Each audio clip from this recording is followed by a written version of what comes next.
नागपुर में पूर्व गृह मंत्री अनिल देशमुख ने 9 अगस्त से शुरू होने वाली मंडल यात्रा और राज्य सरकार पर कई मुद्दों को लेकर तीखा हमला बोला है। देशमुख ने किसानों की कर्ज माफी, स्मार्ट मीटर, लाडली बहन योजना, महायुति के अंदरूनी विवाद और ईवीएम घोटाले तक पर अपनी बात रखी।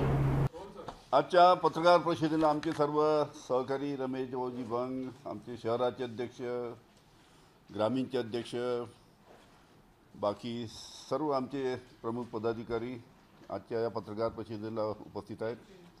आपलं सर्व पत्रकार मित्रांचं आणि इलेक्ट्रॉनिक मीडियाचं मी सर्वप्रथम स्वागत करतो। राष्ट्रवादी काँग्रेस आमच्या पक्षाची 9 तारखेला मंडल यात्रेची सुरुवात नागपूरपासून होणार आहे आणि या मंडल यात्रेला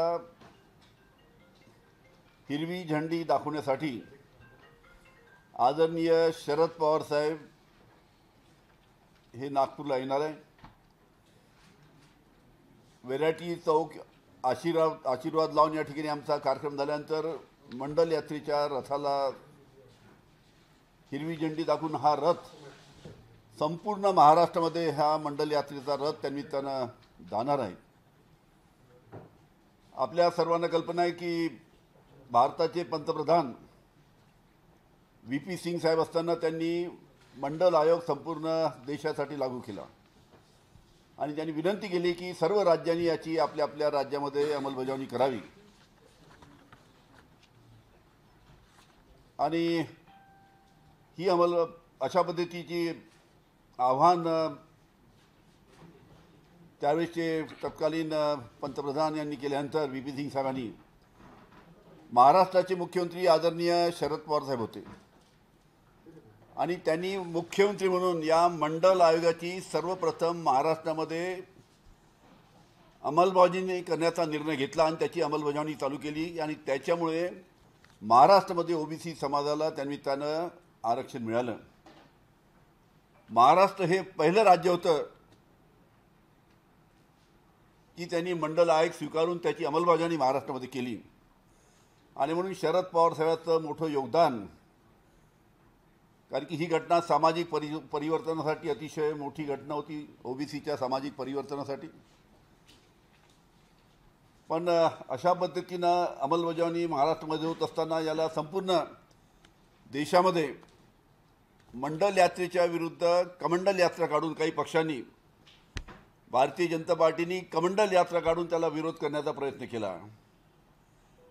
त्याच्यामुळे महाराष्ट्रामध्ये त्याची अंमलबजावणी चालू असताना त्याला सुद्धा विरोध झाला। त्याच्यामुळे ह्या सर्व गोष्टी या मंडल यात्रेच्या माध्यमातून की अशा पद्धतीचा OBC समाजासाठी निर्णय महाराष्ट्रामध्ये आदरणीय शरद पवार साहेबांनी घेतल्यानंतर त्याचं स्वागत करायला कोण पुढे आलं, त्याला पाठिंबा द्यायला कोण पुढे आलं आणि त्याच्या विरोधात कोणत्या पक्षाने भूमिका घेतली, ही या सर्व गोष्टी समाजामध्ये जाणं अतिशय गरजेचं आहे। आणि त्याचबरोबर काही दशकामध्ये जो काही विरोधी पक्ष आहे भारतीय जनता पार्टी यांनी या OBC समाजासाठी काय केलं आणि कशा पद्धतीच्या बाधा या OBC समाजाच्या साठी या विरोधी पक्षांनी मधल्या काळामध्ये निर्माण केल्या याची सुद्धा माहिती लोकांपर्यंत जावी यासाठी ही यात्रा त्यानिमित्तानं काढलेली आहे आणि एक मोठं योगदान आदरणीय शरद पवार साहेबांचं OBC समाजासाठी आहे। कारण की आता बरेच वर्ष झाली या गोष्टीला, 1993 मध्ये याची अंमलबजावणी झाल्यानंतर आता अनेक वर्ष झाले लोकांना विसर पडलेला आहे। त्याच्यामुळे लोकांमध्ये जाऊन OBC समाजाच्या प्रती साहेबांनी, शरद पवार साहेबांनी कशा पद्धतीचे निर्णय घेतले आणि कोणी कोणी विरोध केला, ह्या सर्व गोष्टी या मंडल यात्रेच्या माध्यमातून जनसामान्यामध्ये गेल्या पाहिजे, हा उद्देश या मंडल यात्रेचा आहे। त्याचबरोबर या मंडल यात्रेबरोबर जे सध्याचे जे अनेक प्रश्न आहेत, शेतकऱ्यांचे प्रश्न आहेत, कायदा सुव्यवस्थेचे प्रश्न आहेत, आमच्या लाडल्या बहिणीचे प्रश्न आहेत, असे अनेक प्रश्न आपल्याला माहीत आहे की मधल्या काळामध्ये विधानसभेच्या निवडणुकीमध्ये प्रचार चालू असताना माननीय देवेंद्रजी फडणवीस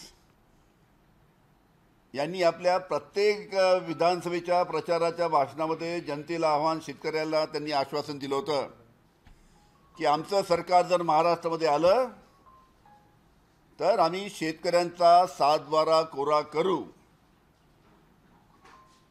तीनदा त्यांनी ठासून सांगितलं होतं की शेतकऱ्याचा 7/12 कोरा करू, शेतकऱ्यांचा 7/12 कोरा करू, शेतकऱ्यांचा 7/12 कोरा करू.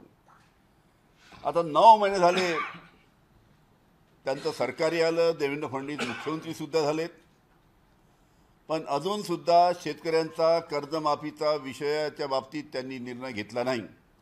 आज शेतकऱ्यांची परिस्थिती आपल्याला माहीत आहे की 2 वर्षात जवळजवळ 6126 आत्महत्या झाल्यात. 6126 आत्महत्या शेतकऱ्यांच्या झाल्या, त्यातल्या 50% आत्महत्या आपल्या विदर्भातील आहे. तरी सरकार त्या निमित्तानं शेतकऱ्यांना मदत करण्यासाठी निर्णय घेत नाही. त्याचबरोबर शेतीमालाचे भाव वगैरे आहेच.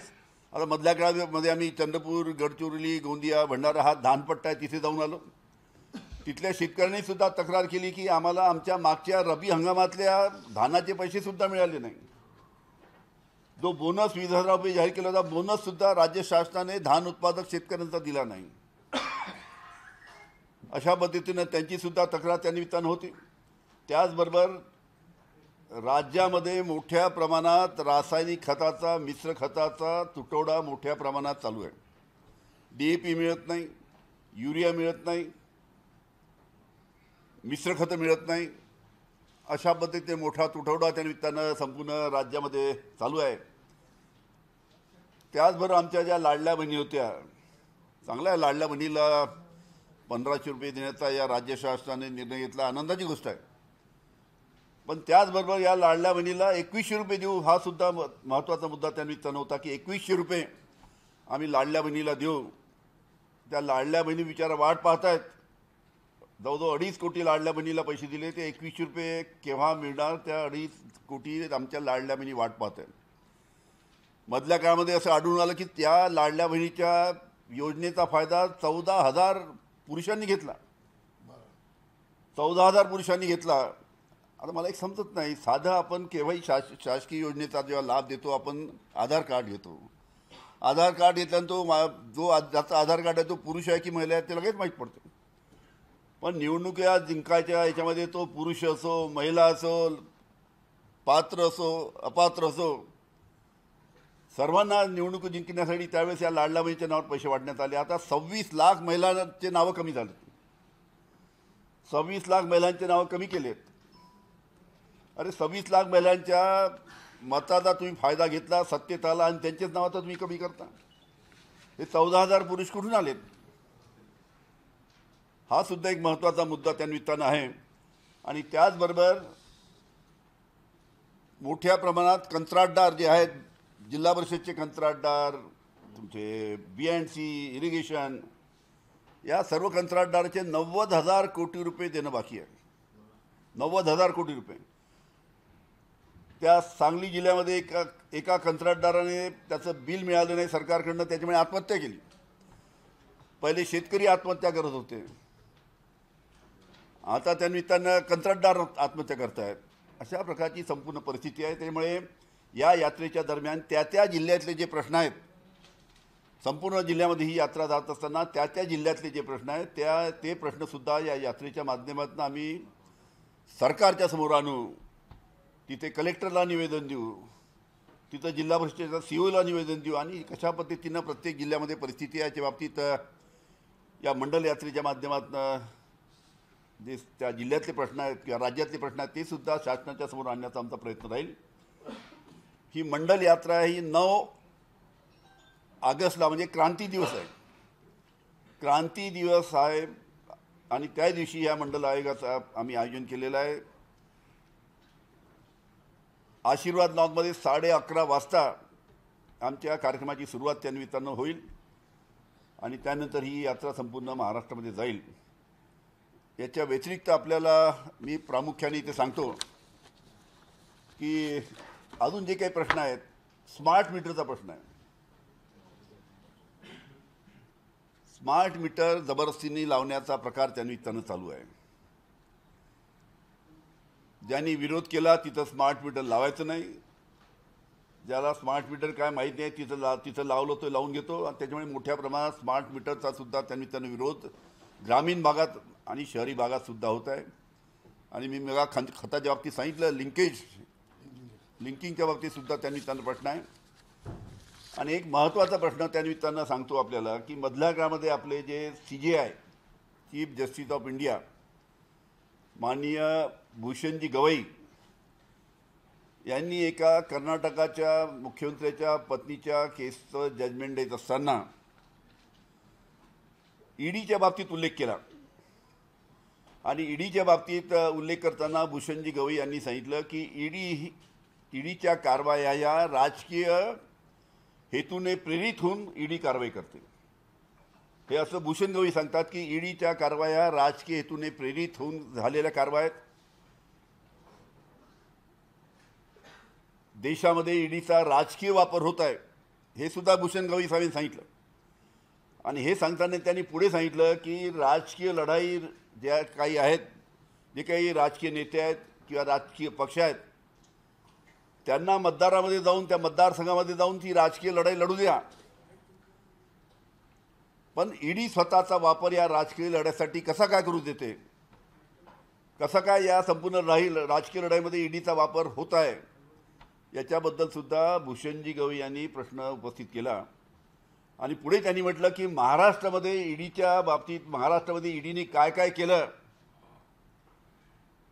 याची सुद्धा मला कल्पना आहे. त्याच्यामुळे जे महाराष्ट्रात ईडीने केलं ते आता देशात तुम्ही करू नका, नाही तर आम्हाला तुमच्या विरुद्ध कडक कारवाई करावी लागेल, अशा पद्धतीचं ऑब्झर्वेशन माननीय भूषणजी गवई जे चीफ जस्टिस ऑफ इंडिया ईडीच्या बाबतीत दिलं, हे सुद्धा मी प्रामुख्याने आपल्या या ठिकाणी माहितीसाठी सांगू इच्छितो.